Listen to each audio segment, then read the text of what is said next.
devant les escaliers à toutes jambes. Le rassemblement là-haut était déjà bien dense.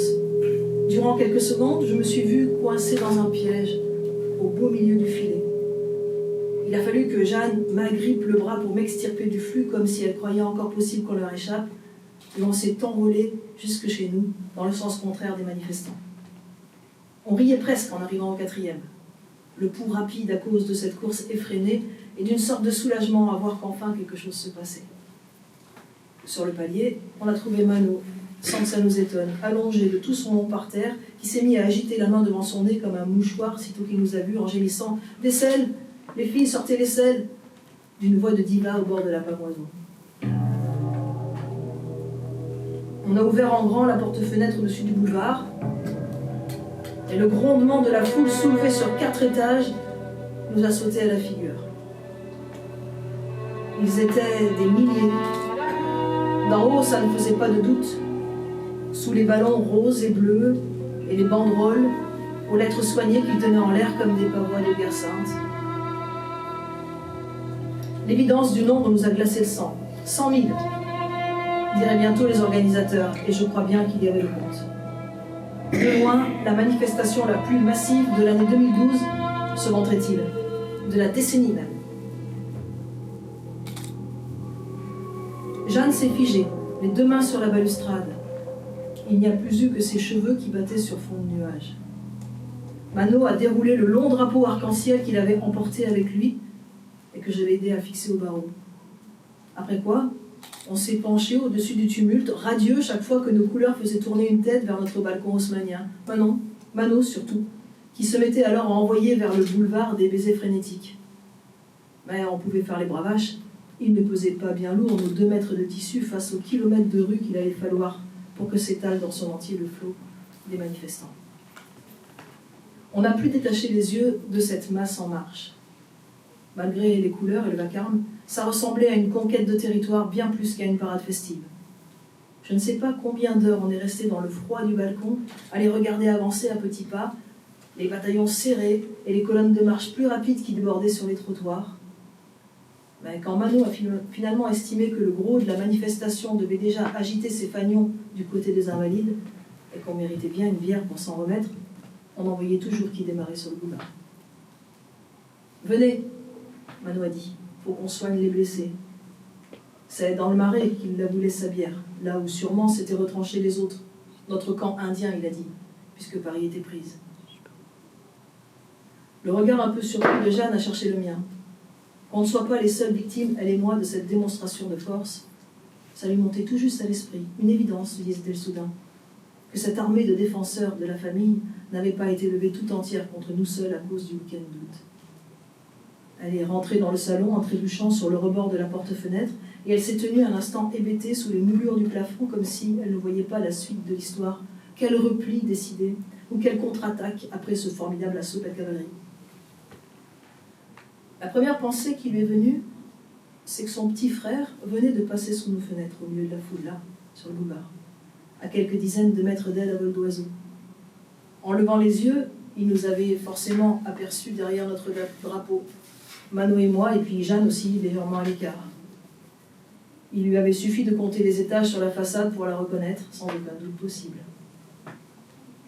Jeanne aurait bien aimé sonder son cœur de grande sœur pour évaluer exactement ce que ça lui faisait qu'Ernest n'ait pas pris la peine de quitter les rangs de la manifestation pour monter lui dire en face des choses à craindre avec leur père et d'autres, pourquoi pas, même plus difficiles à entendre, à cause de quoi il avait fait le déplacement aujourd'hui jusqu'à ce quartier où elle ne l'avait encore jamais vu.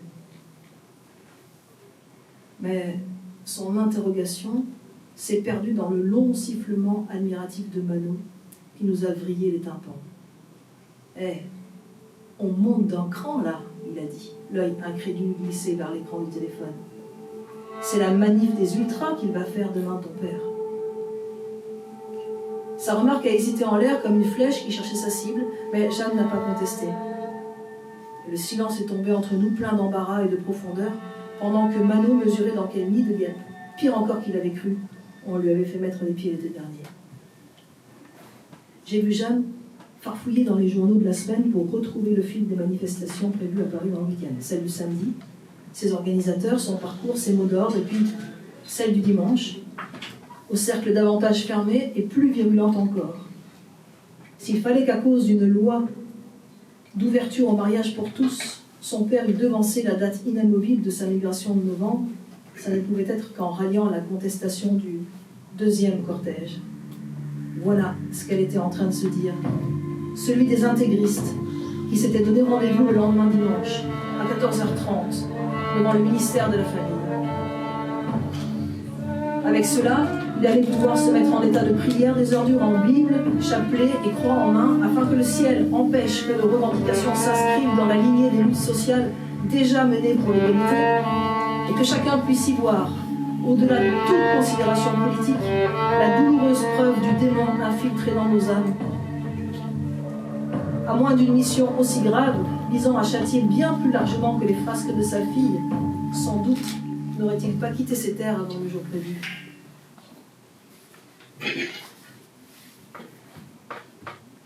La visite du père fixée au dimanche soir a laissé le temps qu'il fallait à Jeanne, la nuit entière du samedi et un bon bout du lendemain, pour traquer sur le net les prises de vue du cortège au fur et à mesure qu'elle s'était mise en ligne. Elle a chaussé ses lunettes, fait couler du café, puis elle a téléchargé les vidéos qu'elle s'est mise à découper avec ses logiciels professionnels de montage, image après image, pour sonder la foule. C'était bien les amis d'Ernest. Je les ai reconnus moi aussi, au premier coup d'œil par-dessus son épaule. Ceux que j'avais vus en août au domaine du père. Parfois dans leur version juvénile, avec des coups graciles ceints d'écharpes de laine, ou bien plus rugueux aux joues, les traits durcis par la cinquantaine, mais toute génération pareillement satisfaite, semblait-il, d'être là, à s'encanailler sur le pavé parisien comme le vulgaire peuple de gauche. Des fillettes, plutôt rigolardes, venaient par ribambelle pendant que les frères, déguisés en sweaters à capuche curieusement rose pour l'occasion, collaient aux flancs des parents dont la tendresse conjugale éclatait sous la trépidation des familles en layette. C'est sur les gamins que Jeanne d'abord a porté son attention, ceux de 4 ou 5 ans qu'on voyait juchés aux épaules de leur père. Leurs cheveux, moins sages que pour les matins de messe, rappelaient qu'un dress code avait été spécifié par les organisateurs, à peine pour plaisanter. Pas trop de motifs écossais, avait-il prévenu, car Ernest a prohibé pour les dames, pas de Cyrillus non plus pour les petits, rien de trop propre dans le coup de peine qu'on n'aille pas prendre le risque de se caricaturer soi-même. Les zooms de Jeanne ont attrapé une succession de visages poupons au teint blême d'images pieuses qui semblaient brandis comme des étendards au-dessus de la foule. On sentait gronder la marée des manifestants autour d'eux. Même dans les contre-plongées où Jeanne tentait de les cueillir, découpées sur les arêtes hautes des immeubles, les tranches de ciel blanc. À les regarder comme ça, si tendre au-dessus de cette masse humaine, elle s'est demandé combien d'entre eux, sans le savoir, étaient en train de se loger au fond du cœur une bombe à retardement. C'est bien ce qui lui nouait la gorge, de se dire qu'à quelques années près, elle n'aurait fait aucune résistance pour sauter comme eux dans le train avec parents, frères et amis. L'autocollant de la famille idéale, elle l'aurait fièrement arboré au revers de son duffel-coat et même recollé du plat de la main à chaque bousculade. Et une fois prise par l'ivresse du rassemblement, s'il avait fallu qu'elle défende à la face du monde son bonheur d'avoir auprès d'elle son papa et sa maman, bien sûr qu'elle aurait eu ce même regard qu'eux, tout de fièvre et de candeur. Mais avec le recul aujourd'hui, elle entendait surtout sourdre la mauvaise foi des aînés sous l'allégresse des clameurs. En protestant de leur innocence derrière la bannière « mariageophile, pas homophobe », tous ces gens-là savaient bien que les mots, une fois associés, signifiaient l'exact contraire de ce qu'on voulait leur faire croire. Il s'agissait en fait, en refusant que le mariage fût étendu à d'autres couples que les leurs, non pas de protéger leurs propres droits, mais de garder jalousement un privilège, pas n'importe lequel, celui de faire famille et société. Le bon vieil argument de la nature éclatait partout sur les banderoles, l'indépassable complémentarité des sexes dans la procréation comme seul fondement légitime à la sexualité et à la filiation, c'est ce qui tenait lieu pour le père de Jeanne, pour FH et les autres, de position politique et d'unique organisation sociale. Pas d'ovules dans les testicules. Qu'en est-il? Et pour que personne ne s'y trompe, la formule s'est allée en lettres capitales en tête de cortège. Il fallait donc un tintamarre de cette ampleur sous nos fenêtres, pour que le fiasco du gosse se justifie tout bonnement par la force des choses et qu'on soit du même coup dispensé du chagrin. De quel chagrin vous parlez, hurlaient tous ces gens. Ils étaient venus sous notre fenêtre pour nous tirer d'une ignorance crasse en matière de génération qui semait la confusion dans notre choix de vie. Ils avaient renoncé à leur promenade du week-end pour ça, pour que la vérité nous soit répétée en boucle jusque tard dans le soir et qu'on y trouve une consolation. Pas d'ovule dans les testicules.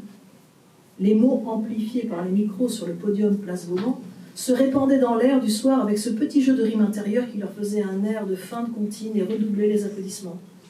Ils exultaient de les redire, sans voir que cette hargne à plein poumon déversée dans nos rues, le formidable effort financier derrière l'organisation à l'échelle nationale et tout ce qui allait venir les jours et les semaines suivantes de dérapage aux infos télévisées, d'indignité proférée dans les débats parlementaires et de recrudescence des agressions de rue, donnaient un tour sacrément haineux à leurs petites notions de choses. Plus les images se répétaient, plus Jeanne se laissait envahir par une colère froide.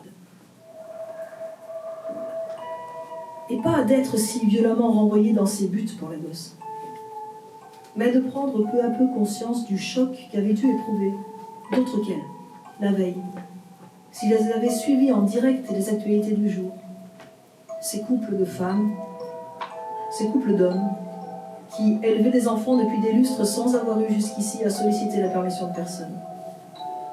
Des gens comme nous, se disait-elle. On traitait de famille OGM aux 20h, et qui se prenaient en pleine figure l'annonce ahurissante de leur lynchage dans les mois prochains si l'État ne reculait pas sur son projet de loi.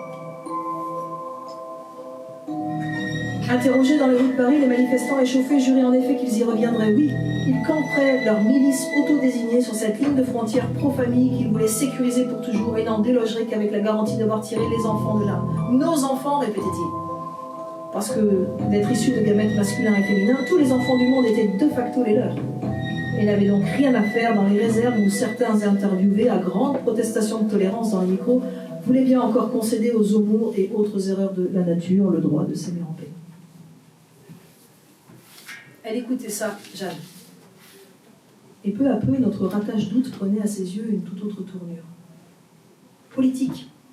Voilà comment elle comprenait maintenant la performance de Mano face à FH, et ma robe aussi, que j'avais si péniblement portée d'un bout à l'autre de la fête. Et le grappin qu'elle avait mis sur l'X dans une ultime tentative pour voler le feu. Toutes les séquences qu'on avait jouées à la noce de son frère lui apparaissaient comme un geste désespéré de résistance contre cette oppression dont la foule d'aujourd'hui était la matérialisation effroyable. Notre traquenard avait été minable, mais la loi annoncée pour avril, qui reculait déjà sur toutes les questions de filiation, c'était bien la preuve que cette société-là ne nous laissait pas beaucoup d'autres solutions. Elle a pensé qu'en descendant tout à l'heure pour Jeanne Mano, c'est de l'idée de film qu'elle lui parlerait d'abord. De son film, sans attendre. Dans cette fin de week-end où le projet de contre-manifestation était en train de prendre forme, elle venait de comprendre ce que Mano lui avait signifié un peu abruptement à Brest le jour du court-métrage à la goélette. Qu'aucun western, à la mesure de son talent, ne lui viendrait tant qu'elle n'aurait pas cerné de qui elle était l'Indien. Ça lui brûlait les lèvres de le lui dire. Parce que cette fois, elle savait qu'elle les tenait. Ses personnages, son William Blake, ses maquins, ses tueurs à gages, les affiches avec nos têtes mises à prix placardées sur tout le territoire de la frontière. Même la ligne de guitare à la jarmouche qu'elle poserait là-dessus, elle en saisissait clairement la mélodie âpre et puissante. À cette heure où, dans le cortège du dimanche, son père se mettait en marche du côté